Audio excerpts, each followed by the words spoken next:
আসসালামু আলাইকুম সবাইকে। Finally came up with my birthday blog. অনেকেই অপেক্ষা করছিলেন, আমি বলেছিলাম বার্থডে ব্লগটা একটু বড় হবে, কারা কারা দেখবেন। তো চলে আসলাম ফাইনালি।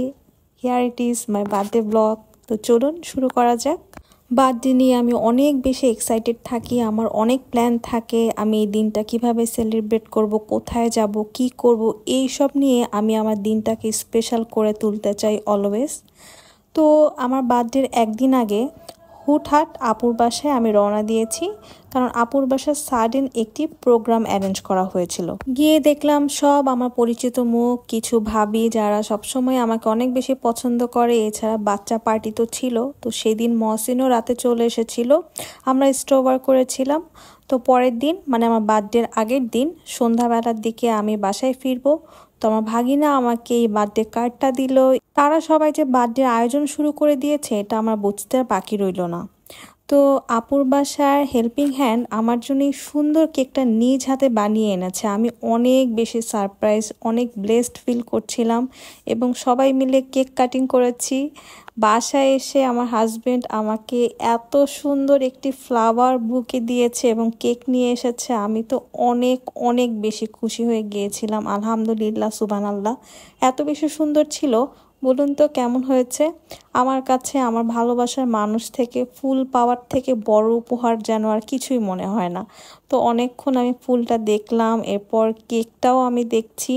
তো সেদিন রাতে আর কেক কাটা হবে না, কারণ আমরা বার্থডের দিন কেক কাটবো এবং সেদিন রাতে আমাদের একটি বিয়ের দাওয়াত ছিল এবং বিয়ের দাওয়াতটাতে আমরা যাব না এমন করতে করতে ফাইনালি আমরা 11:30টায় ঠিক করেছি যে আমরা বিয়েতে যাব।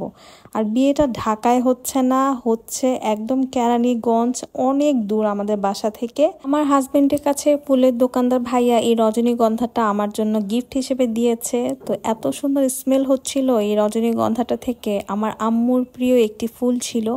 তো আমি ঝটপট রেডি হয়ে গেলাম এবং আমরা রাত 12টার দিকে রওনা দিলাম। এত রাতে এত দূরে যাচ্ছি, আমার বার্থডেটা শুরু হলোই লং একটি জার্নি দিয়ে। রাত 12টার পর কিসে বিয়ে খেতে যাচ্ছি? আসলে আমার হাজব্যান্ডের ফ্রেন্ড হচ্ছে হিন্দু, আর হিন্দু বিয়ে বলতেই হচ্ছে তাদের লগ্ন অনুযায়ী তাদের বিয়ের টাইমিংটা সেট হয়। তো তাদের লগ্নই ছিল অনেক লেট নাইটে। আর গিয়ে দেখলাম যে গেট ধরা হয়েছে, সব কিছু অনেক সুন্দর জমকালো লাইটিং, সব কিছু দেখে আমার কাছে পুরাই উৎসব উৎসব একটি ফিল হচ্ছিল। একে তো বিয়ের এই সুন্দর মহল, তার উপর আমার বার্থডে শুরু হয়ে গিয়েছে। আর আমরা সবাই বরযাত্রী, আমরা সবাই ঢুকছি লাইনে লাইনে করে এবং লাইটিং, গ্রামের মধ্যে এই সুন্দর বিয়ের আয়োজন, তারপর হচ্ছে এই ঢোল বাজানো হচ্ছে। আর এই যে বিয়ের মণ্ডপটা এত সুন্দর করে সাজানো হয়েছে, সব কিছু দেখে বেশ ভালো লাগছে। হিন্দু বিয়ে কিন্তু দেখতে বেশ মজার হয়ে থাকে। আপনারা কারা কারা আসলে এনজয় করেন বলুন তো? মহসিন ওদের ফ্রেন্ডদের সাথে সবাই মিলে একদম ছবি তুলবে না কি করবে, অনেক বেশি এনজয় করছে সবাই। আমি একটু মণ্ডপের সামনে দাঁড়ালাম, ছবি তোলা কোনো স্কোপে পাচ্ছিলাম না। তো আমরা সোজা চলে গেলাম খাওয়া দাওয়া করতে। হিন্দু বিয়ে প্লাস হচ্ছে গ্রামের বিয়ে, খাবার দাবার বেশ মজার ছিল। এর মধ্যে খাওয়া দাওয়া শেষ করে, যেহেতু আমি বার্থডে গার্ল, আমিও আমার বার্থডে সেলিব্রেট করা শুরু করে দিলাম। হাতে ধরে নিলাম এই যে ঝমকালো ক্যান্ডেল। তো এরপর আমরা আবারও বিয়ের প্রোগ্রামে গিয়ে বসলাম এবং অনেক টাইম লাগে তাদের বিয়ের আয়োজন সব কিছু শেষ করতে। তো বউকে হঠাৎ করে নিয়ে আসা হয়েছে, আমরা তো বউয়ের জন্য অপেক্ষা করছিলাম। তারপর তাদের সব কিছু করছিল যেরকম নিয়ম কানুন থাকে বিয়েতে। তো এগুলো শেষ করে আমরা সকালবেলার দিকে রওনা দিলাম বাসায় ফেরার উদ্দেশ্যে। সারা রাত এক ফোঁটা তো ঘুমানোর কোনো স্কোপই পাইনি, ঘুমাবো কিভাবে? তো বাসায় এসে মহসিন আমাকে 2টা বেলুন ফুলিয়ে দিল। আমার জন্য সে বেলুনও নিয়ে এসেছে। আমার কাছে অনেক বেশি ভালো লেগেছে। ঘুমানোর আগে 2টা বেলুন নিয়ে ঘুমিয়ে পড়লাম। ঘুম থেকে উঠে দেখি মহসিন সব বেলুনগুলো ফুলাচ্ছে। আমি যতই বড় হই না কেন, এই যে বেলুন, কেক, ফ্লাওয়ার, আমার প্রিয়জন, আমার ফ্যামিলি মেম্বার আমাকে উইশ করবে, এই ব্যাপারগুলো আমাকে সব সময় আনন্দ দিয়েছে এবং আমি চাই যে আমি যতদিন বেঁচে আছি আমি এইভাবে আনন্দ নিয়ে যাতে আমার বার্থডেটা আমি পালন করতে পারি। তো প্রতিটা বেলুন সুন্দর করে মহসিন সেট করে দিয়েছে। আর ঘুমিয়েছি। ঘুম থেকে উঠে তো এত ক্লান্ত লাগছিল, মনে হচ্ছিল যে আবার ঘুমাই। এরপর 1 কাপ কফি নিয়ে একটু চাঙ্গা হওয়ার চেষ্টা করলাম। দিনের বেলা বের হওয়ার প্ল্যান ছিল, কিন্তু সন্ধ্যা করে ফেলেছি। এবার আমার বার্থডে কোনো আউটফিট আমি রেডি করার সুযোগ পাইনি, তো আমি আমার ফেভারিট একটি আউটফিট পরে নিলাম এবং আমরা যেখানে যাব সেই জায়গাটা বুঝে আমি একটি ড্রেস সিলেক্ট করেছি মেনলি। তো যাওয়ার আগে বাসায় সুন্দর কয়েকটা ছবি তুললাম, এরপর আমরা বেরিয়ে পড়লাম। আর ফাইনালি আমরা যেতে পারছি দ্য বাবলসে, যেখানে আমরা গত 2টা ঈদে গিয়ে মানে কোনোভাবেই সুযোগ পাইনি উপরে ওঠার, কারণ এত বেশি হাইপ এই রেস্টুরেন্টটার।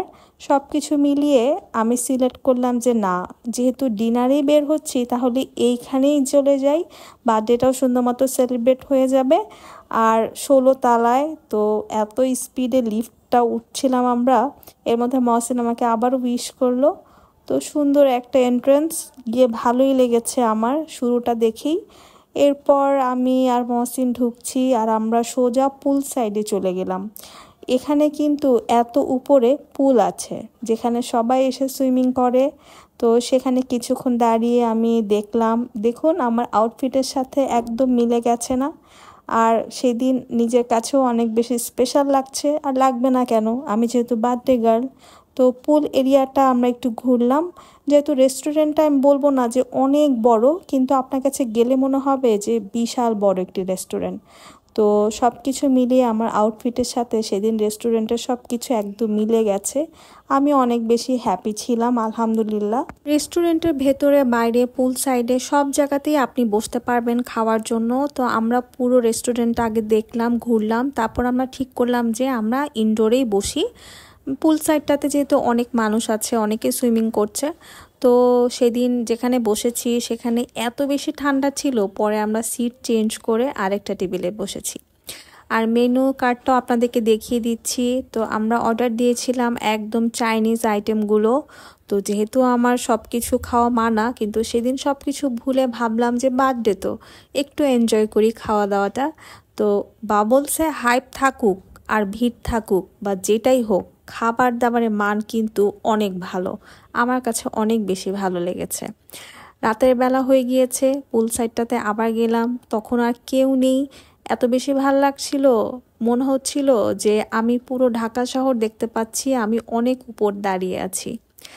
আর সেদিন অনেক বেশি সুন্দর করে সেজেছিলাম যতটুক পেরেছি। এই রেস্টুরেন্টে কিন্তু ফুটবল প্লেগ্রাউন্ড আছে, তো সব কিছু মিলিয়ে এর জন্য রেস্টুরেন্টের এত বেশি হাইপ।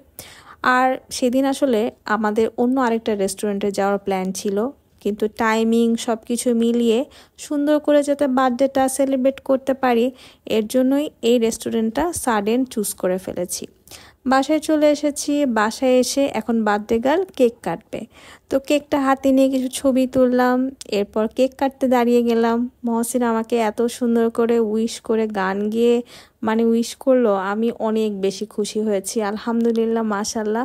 সবাই আপনারা আমাদের জন্য দোয়া করবেন, আমার জন্য দোয়া করবেন। সবার কেমন লাগলো আমার আজকের এই বার্থডে ব্লগটা অবশ্যই জানাবেন, আপনাদের কমেন্টের আমি অপেক্ষায় থাকব। আর যারা যারা আমার পেজে নতুন আছেন অবশ্যই আমার পেজে কিন্তু একটি করে ফলো দিবেন। তো বার্থডে ফ্লাওয়ারটা নিয়ে আমি একটু ছবি তুললাম, নিজেকে দেখছিলাম। কেক কাটিং পর্ব শেষ, মহসিনকে কেক খাইয়ে দিলাম। এরপর রাতের বেলা পছন্দের একটি সিরিজ দেখতে দেখতে আমরা আমাদের এই সেলিব্রেশনটা কমপ্লিট করলাম।